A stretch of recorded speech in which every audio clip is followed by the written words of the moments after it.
राजधानी लखनऊ से खबर आ रही है, जहां किराएदारी विनियमन अध्यादेश 2021 को मंजूरी मिल चुकी है। सीएम योगी आदित्यनाथ ने अध्यादेश को मंजूरी दी है।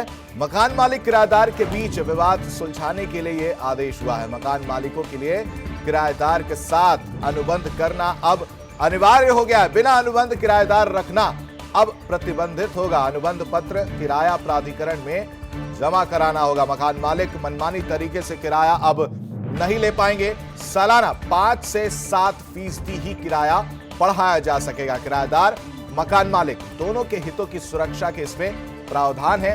किराएदार रखने से पहले किराया प्राधिकरण को देनी होगी।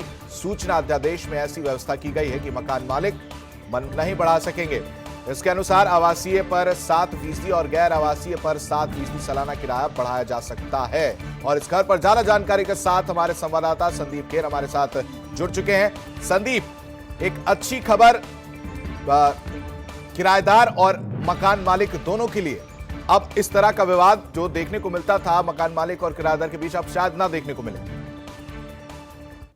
आपको बता दे कि जिस तरह से कह सकते हैं कि लगातार तमाम जगहों पर ऐसी स्थिति उत्पन्न होती थी कि या तो किराए को लेकर या किराए की जो जगह को लेकर मकान मालिक और जो किराएदार होता था उसके बीच में कह सकते हैं कि विवाद उत्पन्न होता था। और कहीं ना कहीं से ये जो विवाद है ये पुलिस तक और जहां तक ज्यादातर ये कोर्ट तक पहुंचता था, जिसके बाद कह सकते हैं इस मामले पर कह सकते हैं लगातार संज्ञान लिया जा रहा था। और जिस तरह से कह सकते हैं कि इसका जो एक अध्यादेश उत्तर प्रदेश नगरीय परिसरों की किराएदारी विनियम अध्यादेश किया गया है, उसके तहत कह सकते हैं कि अब मकान मालिकों के लिए जहां बिना अनुबंध के वो किराएदार नहीं रख पाएंगे और वही साफ तौर पे मनमाने तरीके से किराए में वो बढ़ोतरी भी नहीं कर पाएंगे। तो इसका एक फायदा मिलेगा कि जो दोनों में एक सामंजस्य है वो लगातार बना रहेगा। और साफ तौर पे जो पहले भी कह सकते हैं एक एग्रीमेंट साइन किया जाता था, लेकिन उसकी जिस तरह से कह सकते हैं कि कोई एक वैल्यू नहीं होती थी, तो अब ऐसा नहीं होगा। उस एग्रीमेंट की एक अपनी वैल्यू होगी।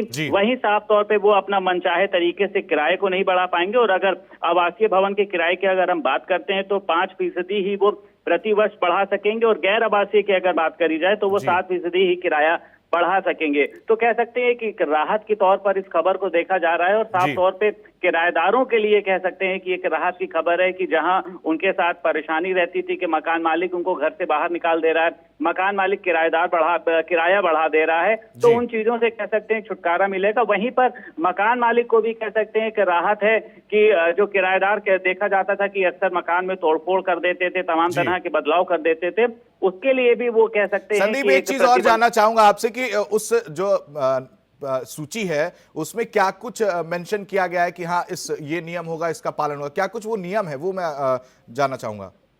बिल्कुल, देखिए आपको बता दें कि अगर किराएदार जो है वो 2 महीने का किराया नहीं देगा तो जो एक एग्रीमेंट साइन होगा उसके अनुसार जो मकान मालिक है वो उसको हटा सकता है। और साफ तौर पे देखिए जो इसमें गाइडलाइन में है कि एडवांस के मामले में आवासीय परिसर के लिए सिक्योरिटी डिपॉजिट 2 महीने से अधिक नहीं होगा और गैर आवास माह का एडवांस लिया जा सकेगा।